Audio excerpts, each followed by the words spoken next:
Hey, what's up everybody? Joseph Fountain here. So today I want to talk to you guys about, or more so ask a question. Are we headed towards an economic disaster? With all the things that are starting to happen, there's so many things that are starting to form that we've never really seen before, at least in our lifetime.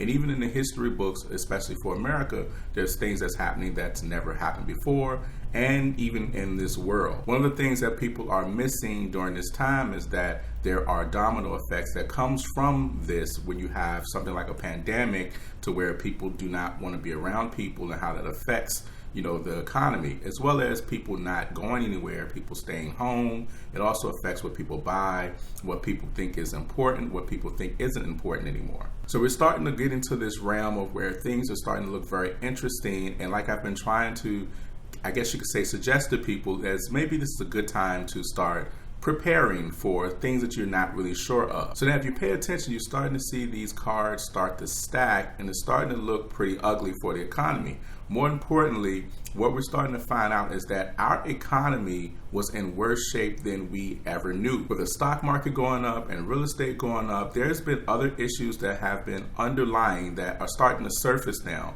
But because of the way our structure and our system is, when you see the stock market up and when you see real estate doing good and you see people starting to make more money, a lot of times those things are kind of glossed over. And so now that we're in this pandemic, we can start to see even more of how much of an issue we're having. For example, it's only been about 4 or 5 weeks to where as a country as a whole, we've started to recognize that we need to start taking precautions for safety and things like that. And you're seeing companies that have been around for 10, 20, 30, 40, and even 50 years shut their doors in a matter of just 1 month. Now, that's interesting because if you've been around for that long, you would think that they have some type of savings or they had some type of investments and they've had things that could help them coast through these situations, but looks like that's not the case. And so you're starting to see with different employers where they're starting to pretty much, break the rules to where the value of life has decreased and the value of money has increased even more. Now, we already know in America, money is like the principal thing for most people with all the greed that's around. But it's even more visible now to where you're seeing companies say, well, we know that we have this employee sick or we have these employees sick. We're not going to tell the rest of them, and we still want people to come to work. And then you end up with things where you have factories who have 200, 300, and 400 people testing positive. But we're starting to see so many different things start to change, so many different things start to shift.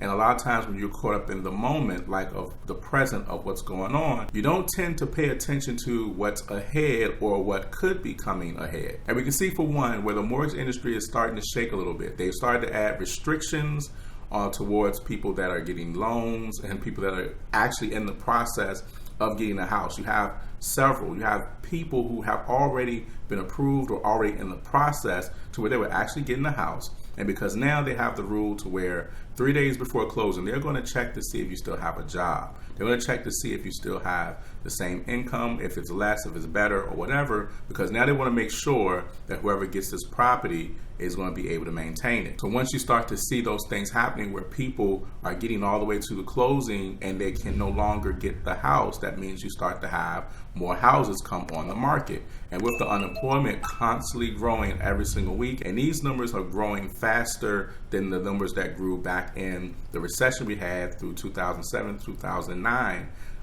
in just a matter of 1 month. So you're going to see more houses start to come on the market or that were under contract will come off contract, as well as you'll see people not being able to get loans as the way they used to just about 6 weeks ago. Most banks are putting the restrictions to where your credit has to be at least 700 and you have to put 20% down. So on a $200,000 home, they're expecting you to put down $40,000. So now the question is, how many people are in that position to do that? Yes, there are other loans in the background, but they're making it difficult for you to even get to those loans that are for low income individuals and that are for people or different special situations. It's almost blocked. Just all the while you're having people having a hard time of paying their rent and people who are starting to have a hard time of paying their mortgage. And then you see where the mortgage companies are now trying to play games and get people locked into these crazy forbearance contracts to where once that period's over, they have to pay back a lump sum.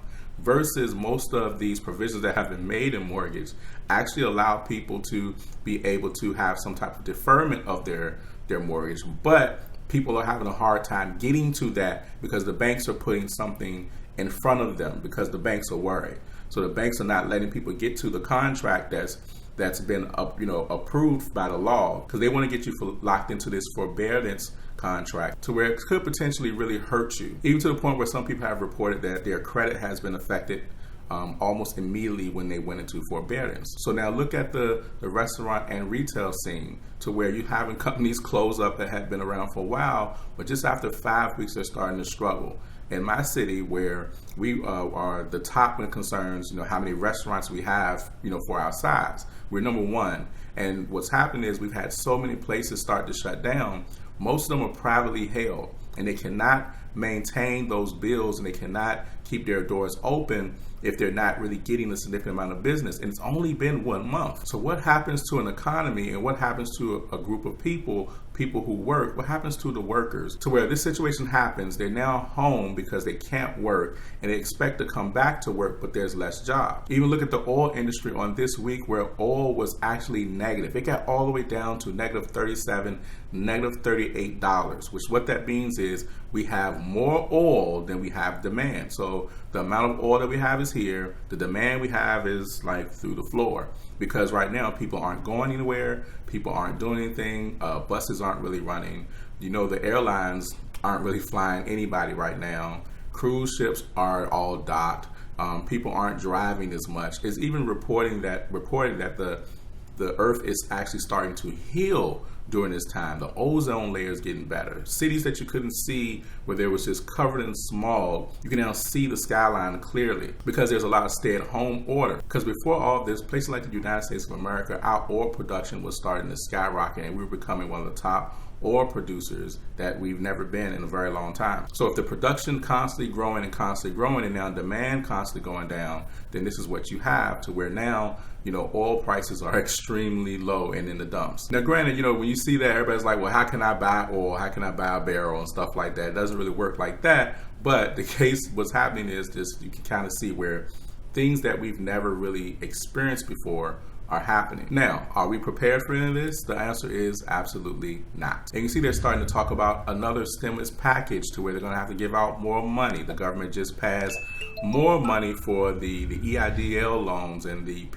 paycheck protection loans where they ran out of money. They just had to pass another bill for more money just to get more money into the hands of people, in the hands of businesses, because you had companies that were getting so much money out of it.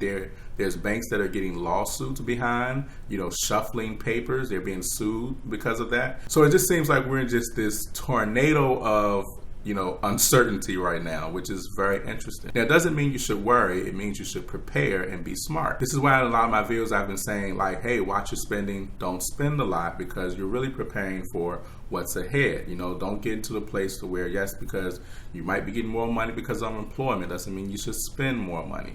And even if your business is picking up, it doesn't mean spend more money. Take a lesson from these big corporations that literally after a month, they have to close their doors permanently because they can't survive. So now's the time to be holding on to more money. Now's the time to learn how to invest. If you're going to invest in stocks, it doesn't necessarily mean everything's a good thing to invest in, because now you have to see what's going to last through this. And then you want to also know, well, what's going to be great after this? So those are good things to think about when it concerns investing, like things that are going to last right now, things that are going to be good in the future, because there's some things right now that might look like good investments, but they might not last through the next 2 months. Same thing with real estate. Real estate is awesome. Real estate is great, but is it the best time to buy rental property and expect to get some renters in like ASAP right now?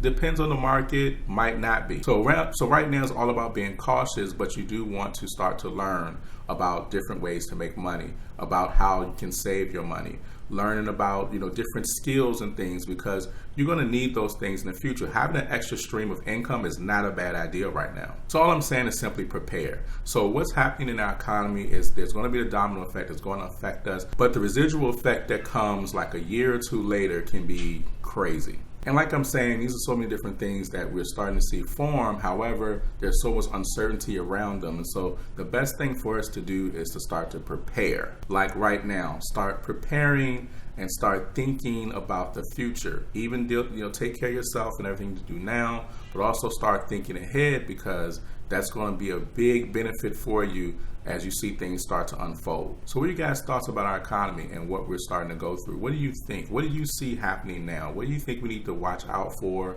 Or what have you heard? Or what are you experiencing during this time? I love to hear you guys' thoughts in the comments. Until next videos, you guys be safe, and we'll talk to you soon.